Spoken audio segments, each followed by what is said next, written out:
Next disease is phenylketonuria. Phenylketonuria autosomal recessive disorder വരുന്നതാണ്.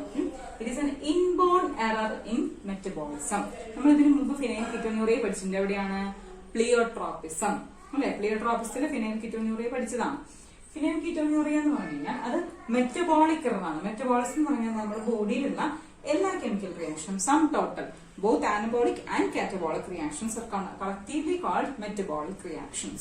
അപ്പൊ ആ മെറ്റബോളിസത്തിലുള്ള വ്യത്യാസം കൊണ്ടുണ്ടാവുന്നതാണ് ഈ phenylketonuria. അത് എററാണ്, ഇൻബോൺ എററാണ്. ഇൻബോൺ എന്ന് പറഞ്ഞാൽ ജന്മനാ ഉള്ള എററാണ്. ഇനി അതിന് കാരണം എന്താണ്? ഫിനൈലലാനിൻ എന്ന് പറയുന്ന ഒരു അമിനോ ആസിഡ് നമ്മുടെ ശരീരത്തിലുണ്ട്. അമിനോ ആസിഡ് മെറ്റബോളിസത്തിനാണ് ഇത് എഫക്ട് ചെയ്യുന്നത്. ഈ ഫിനൈലലാനിനെ കൺവേർട്ട് ചെയ്ത് ടൈറോസിൻ ആകുന്ന ഒരു പ്രോസസ് നമ്മുടെ ശരീരത്തിൽ നടക്കുന്നുണ്ട്. That is catalysed by an enzyme known as phenylalanine hydroxylase. അതിനെ കാറ്റലൈസ് ചെയ്യുന്ന എൻസൈം ആണ് ഫിനൈലലാനിൻ ഹൈഡ്രോക്സിലേസ് എന്ന് പറയുന്ന എൻസൈം. അപ്പൊ ഈ phenylketonuria ഉള്ള പേഷ്യൻസിൽ എന്ത് ആബ്സെന്റ് ആയിരിക്കും? ഫിനൈൽ അലാനിൻ ഹൈഡ്രോക്സിലേസ് എന്ന് പറഞ്ഞ എൻസൈം ഉണ്ടാവില്ല, അല്ലെങ്കിൽ അത് നോൺ ഫങ്ഷണൽ ആയിരിക്കും. അതാണ് ഈ ഡിസീസിന് കാരണം. അപ്പൊ ഈ എൻസൈം ഉണ്ടാവാൻ കാരണമായിട്ടുള്ള ജീൻ ലൊക്കേറ്റ് ചെയ്യുന്നത് എവിടെയാണ്? ഓട്ടോസോമിലാണ്. മനസ്സിലായോ? ഫിനൈലലാനിനെ ടൈറോസിൻ ആക്കുന്ന ഫിനൈൽ അലാനിൻ ഹൈഡ്രോക്സിലേസ്, ഈ എൻസൈമിന്റെ പേര് ടെക്സ്റ്റിൽ ഇല്ല, എഴുതിയെടുക്കാം. Phenyl alanine hydroxylase. This enzyme is absent in case of phenylketonuria patients. So phenylalanin is converted to phenyl pyruvic acid. Phenyl pyruvic acid ആയിട്ട് മാറും.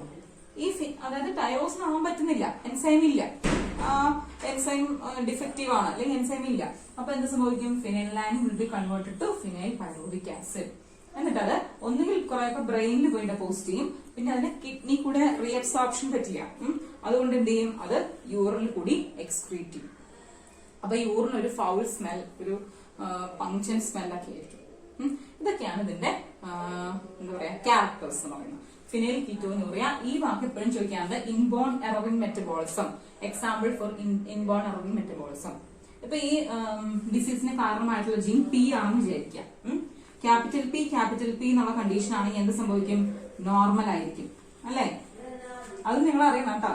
ക്യാപിറ്റൽ പി സ്മോൾ പി എന്നാണെങ്കിലോ അതും നോർമൽ. ക്യാരിയർ എന്ന് പറയാൻ ഡിസീസ് ഉണ്ടാവില്ല. സ്മോൾ പി എന്ന് പറയുന്ന കണ്ടീഷനിലാണ് disease ഉണ്ടാവുക. അതാണ് അത് ഓട്ടോസോമൽ റിസസീവ് ആണെന്ന് പറയാൻ കാരണം.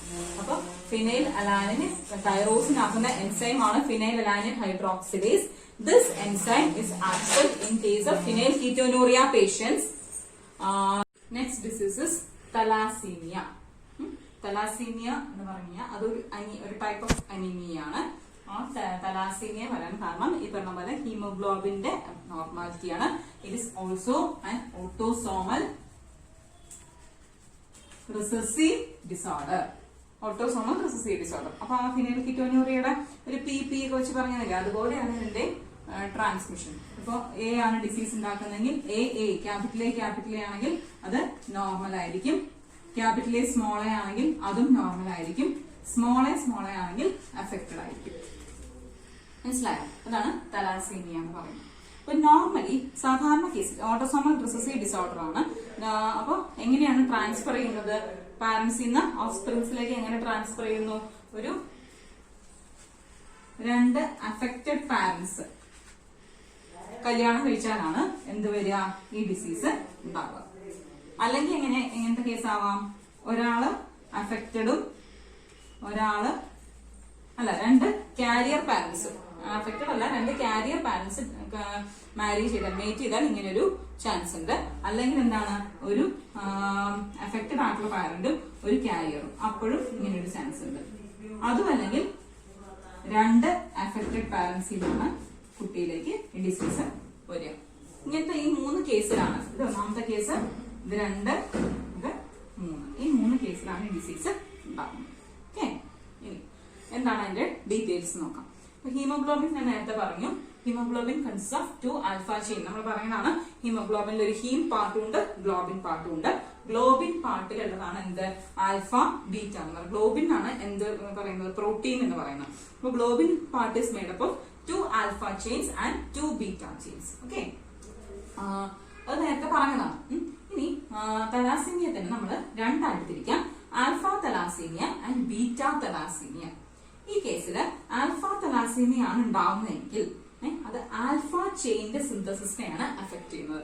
സിന്തസിസ് എന്ന് പറഞ്ഞാൽ എമൗണ്ട് ആണ്, അതായത് അതിന്റെ ആ ക്വാളിറ്റിക്ക് വ്യത്യാസമില്ല വരുന്നത്. ആൽഫ ചെയിൻ എന്തുമാത്രം വേണം, എത്ര വേണോ അത്രയും പ്രൊഡ്യൂസ് ചെയ്യാതിരിക്കുക, അതാണ് ആൽഫ തലാസീമിയ എന്ന് പറയാം. അതായത് അതിന്റെ എണ്ണം, ആൽഫ ചെയിന്റെ എണ്ണമാണ് കുറയുന്നത്. അതുപോലെ തന്നെ ബീറ്റ ചെയിനും വ്യത്യാസം. ഇപ്പൊ ആൽഫ ചെയിനെ കൺട്രോൾ ചെയ്യാൻ, ഇപ്പൊ ഹീമോഗ്ലോബിന്റെ ആൽഫ ചെയിനെ പ്രൊഡ്യൂസ് ചെയ്യാൻ സഹായിക്കുന്ന അല്ലെങ്കിൽ അതിനെ കൺട്രോൾ ചെയ്യുന്നത് 2 ജീനാണ്. അത് HbA1 HbA2. പോളിജനിക് ഇൻഹെറിറ്റൻസ് എന്നൊക്കെ പറയില്ലേ, നമ്മൾ 2 ജീൻ കൺട്രോൾസ് സിംഗിൾ ക്യാരക്ടർ. അപ്പൊ ഇത് രണ്ടും ലിങ്ക്ഡ് ജീൻസ് ആണ്. ഈ 2 ജീനും കൂടിയാണ് ആൽഫ ചെയിനെ ഉണ്ടാക്കാൻ കാരണം. അപ്പൊ ഇത് ഡിഫക്റ്റീവ് ആയാൽ, ഇവിടെ മ്യൂട്ടേഷൻ സംഭവിച്ചാൽ, ഇവിടെ ഡിഫക്റ്റീവ് ആയി കഴിഞ്ഞാൽ ഈ 2 ജീനും ഇരിക്കുന്നത് ക്രോമസോം നമ്പർ 16ലാണ്. Chromosome number 16. ഇതിന് എന്തെങ്കിലും ഡിഫക്റ്റീവ് സംഭവിച്ചു കഴിഞ്ഞാൽ എന്തുമാത്രം ആൽഫ ചെയിൻ വേണോ അത്രയും പ്രൊഡ്യൂസ് ചെയ്യാതിരിക്കും. അപ്പൊ അതിനെയാണ് ആൽഫ തലാസീമിയ എന്ന് പറയുക. അപ്പൊ ഓക്സിജൻ ഡെഫിഷ്യൻസി വരും, അത് അനീമിയയ്ക്ക് കാരണമാവും. ഇനി ബീറ്റ തലാസീമിയ ആണെങ്കിൽ അതിന് കാരണമായിട്ടുള്ള ജീൻ എന്ന് പറഞ്ഞാൽ HB ആണ്. അത് ഒരെണ്ണേ ഉള്ളൂ. കണ്ടോ, ഇവിടെ 2 എണ്ണം ഉണ്ട്, ലിങ്ക്ഡ് ജീൻസ് ഉണ്ട്, ഇവിടെ ഒരെണ്ണേ ഉള്ളൂ. അതിരിക്കുന്നത് എവിടെയാണ്? ക്രോമസോം നമ്പർ 16, ക്രോമസോം നമ്പർ 11ലാണ്. മനസ്സിലായോ? അപ്പൊ അതിനെന്തെങ്കിലും ഡിഫക്റ്റീവ് സംഭവിച്ചാൽ ബീറ്റ തലാസീമിയയുടെ ഉണ്ടാവുന്ന നോർമലിൽ നിന്ന് വ്യത്യാസം വരും. ഇതാണ് തലാസീമിയ എന്ന് പറയുന്നത്. മനസ്സിലായെന്ന് വിചാരിക്കുന്നു. അതായത് നമ്മുടെ ഹീമോഗ്ലോബിനിലെ haem part, haemoglobin consist of 2 alpha chain and 2 beta chain. Haem പാർട്ടും ഗ്ലോബിൻ പാർട്ടും ഉണ്ട്. ഗ്ലോബിൻ പാർട്ടിലാണ് ഈ 2 ആൽഫയും 2 ബീറ്റയും കാണുന്നത്. ഈ alpha chain beta chain normal ഉണ്ടാവുന്ന എമൗണ്ടിനേക്കാൾ കുറവുണ്ടായ അല്ലെങ്കിൽ കുറവുണ്ടാവാൻ കാരണം തലാസീമിയ ആയിരിക്കാം. തലാസീമിയ 2 തരത്തിലുണ്ട്, alpha thalassaemia and beta thalassaemia. In case of alpha thalassemia, alpha chain is controlled. Alpha synthesis of alpha chain is controlled by 2 linked genes, that are HbA1 and HbA2. These 2 gene എന്ന് പറഞ്ഞാൽ എത്ര അലീൽ ഉണ്ടാവും? 4 അലീൽ അല്ലെ? ഈ 4 അലീലിന്റെയും കൂടി combined ഇഫക്റ്റിലാണ് ഈ വേണ്ടത്രയും alpha chain ഉണ്ടാവുക. അപ്പൊ ഇതിൽ ഏതെങ്കിലും ഒന്ന് മ്യൂട്ടേറ്റ് ചെയ്താൽ, ഇപ്പൊ 4 അലീലുകളില്ലേ, 4 അലീലുണ്ട്, അതില് എവിടെയൊക്കെ മ്യൂട്ടേഷൻ സംഭവിച്ചോ അതിനനുസരിച്ച് എന്ത് സംഭവിക്കും? ആൽഫ ചെയിന്റെ പ്രൊഡക്ഷൻ കുറയും. അപ്പൊ വേണ്ടത്ര ആൽഫ ചെയിൻ പ്രൊഡ്യൂസ് ചെയ്യുന്നില്ല. അതുപോലെ ബീറ്റ തലാസീമിയ എന്ന് പറഞ്ഞാൽ അവിടെ ഒരു ജീനേ ഉള്ളൂ, അത് HbB ജീനാണ്. It is located on chromosome number 11. If it is mutated, beta thalassemia formation will be, synthesis will be affected. മനസ്സിലായോ? ഇതാണ് തലാസീമിയ. നമ്മൾ നേരത്തെ പറഞ്ഞ സിക്കിൾ സെൽ അനീമിയ ഇല്ലേ, സിക്കിൾ സെൽ അനീമിയ അല്ല, ഇവിടെ അല്ല സിക്കിൾ സെൽ അനീമിയ, ഫിനൈൽ കീറ്റോനൂറിയാണ്.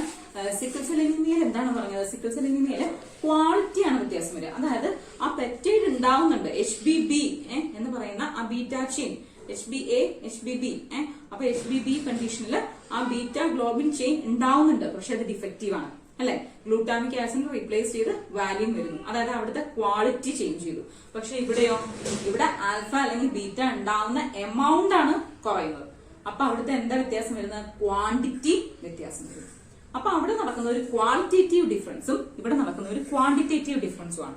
നിങ്ങൾ ടെക്സ്റ്റിൽ പറയുന്നത് thalassaemia differs from sickle cell anaemia in the fact that thalassemia is a quantitative problem while of synthesis of globin chain or while latter, അതായത് latter എന്ന് പറഞ്ഞു കഴിഞ്ഞാൽ sickle cell anemia. Sickle cell anemia is a qualitative problem of synthesizing incorrectly functioning globin chain. മനസ്സിലായില്ലേ? ഉണ്ടാവുന്നതിന്റെ amount കുറയുന്നത് തലാസീമിയയും അത് defective ആയിട്ട് മാറുന്നത് sickle cell അനീമിയയും. Beta globin ചെയിനെ തന്നെ അഫക്ട് ചെയ്യും. ഇവിടെ ആകുമ്പോൾ ആൽഫ ഗ്ലോബിൻ ചെയിനെ കൂടെ അഫക്ട് ചെയ്യുന്നേ ഉള്ളൂ. എമൗണ്ട് എത്ര മാത്രം എന്നുള്ളത് തലാസീമിയ. ക്വാളിറ്റി ഉണ്ടാകുന്ന വ്യത്യാസം അത് ഏതാണ്? Sickle cell anaemia.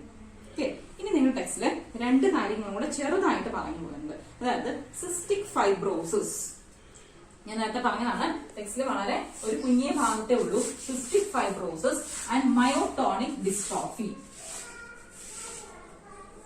എന്റെ ചെറിയൊരു നോട്ട് ഞാൻ തരാം. സിസ്റ്റിക് ഫൈബ്രോസിസ്, പിന്നെ മയോട്ടോണിക് ഡിസ്ട്രോഫി.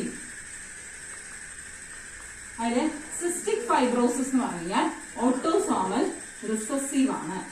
മയോട്ടോണിക് ഡിസ്ട്രോഫി എന്ന് പറഞ്ഞു കഴിഞ്ഞാൽ ഓട്ടോസോമൽ ഡോമിനന്റ് ആണ്. മനസ്സിലായോ? ആ സിസ്റ്റിക് ഫൈബ്രോസിസ് അത് ഓട്ടോസോമൽ റിസസീവ് ഡിസോർഡറും മയോട്ടോണിക് ഡിസ്ട്രോഫി എന്ന് പറഞ്ഞാൽ ഓട്ടോസോമൽ ഡോമിനന്റ് ഡിസോർഡർ ആണ്. മയോട്ടോണിക് ഡിസ്ട്രോഫിയുടെ ഒരു ഡയഗ്രം നമ്മൾ കണ്ടു. മയോട്ടോണിക് ഡിസ്ട്രോഫി എന്ന് പറഞ്ഞാൽ സാധാരണഗതിയിൽ ഈ മസിൽസിന്റെ ക്വാളിറ്റി കുറയുക, മസിൽ വീക്കനിങ് നടക്കുക, അതാണ് മയോട്ടോണിക് ഡിസ്ട്രോഫി. സിസ്റ്റിക് ഫൈബ്രോസിസ് എന്ന് പറഞ്ഞു കഴിഞ്ഞാൽ മ്യൂക്കസ്, സ്വെറ്റ് അങ്ങനത്തെ ഗ്ലാൻസിന്റെ പ്രൊഡക്ഷനെയാണ് അത് എഫക്ട് ചെയ്യുന്നത്. അപ്പൊ എന്ത് സംഭവിക്കും? എന്നിട്ട് ആ പാസേജസ് ഒക്കെ, ഈ മ്യൂക്കസ് പാസേജ് ഒക്കെ ബ്ലോക്ക് ആവും, മ്യൂക്കസ് പ്രൊഡക്ഷൻ ഒക്കെ വേരി ചെയ്തിട്ട് അത് ബ്ലോക്ക് ആവും. അതാണ് സിസ്റ്റിക് ഫൈബ്രോസിസ് എന്ന് പറഞ്ഞാൽ. അത് ഓട്ടോസോമൽ റിസസീവ് ഡിസോർഡർ ആണ്. While myotonic dystrophy is an autosomal dominant disorder. അത് മസിൽ വീക്കനിങ് ആണ് നടക്കുന്നത്. അപ്പൊ എന്താ സംഭവിക്കുക? മസിൽ കോൺട്രാക്ട് ചെയ്യും, പക്ഷെ റിലാക്സ് ചെയ്യാൻ സമയമെടുക്കും. മസിൽ പ്രോബ്ലം ആണ് മയോട്ടോണിക് ഡിസ്ട്രോഫി. അത് ഡോമിനന്റ് ഓട്ടോസോമൽ ആണ്, ഇത് റിസസീവ് ഓട്ടോസോമൽ ആണ്. അപ്പൊ ഇതോടുകൂടി മെന്റേലിയൻ ഡിസോർഡേഴ്സ് അവസാനിച്ചിരിക്കുന്നു. ഏതൊക്കെ നമ്മൾ പഠിച്ചു? ഹീമോഫീലിയ, കളർ ബ്ലൈൻഡ്നസ്, അത് സെക്സ് ലിങ്ക്ഡ് റിസസീവ് ഡിസോർഡർ. പിന്നെ ഏതൊക്കെ പഠിച്ചു? പിന്നെ haemophilia, colour blindness sex linked ആണ്. പിന്നെ ഈ പറഞ്ഞ thalassaemia, phenylketonuria, cystic fibrosis, myotonic dystrophy, sickle cell anaemia, phenylketonuria, thalassaemia, myotonic dystrophy, then cystic fibrosis. ഈ 5 ഡിസീസും കൂടി പഠിച്ചു. ഇത്രയുമാണ് Mendelian disorders. They follow Mendelian pattern of inheritance and they occur due to the mutation in gene. Gene mutation, ജീനിലെ alteration അല്ലെങ്കിൽ mutation കൊണ്ടുണ്ടാവുന്ന ജീനിലെ വ്യത്യാസങ്ങൾ കൊണ്ടുണ്ടാവുന്നതാണ് ഏതാ മെന്റേലിയൻ ഡിസോർഡേഴ്സ്. നെക്സ്റ്റ് ഉള്ളതാണ് ക്രോമസോമൽ ഡിസോർഡേഴ്സ്. അപ്പൊ ഇതോടുകൂടി മെന്റേലിയൻ ഡിസോർഡേഴ്സ് അവസാനിച്ചു.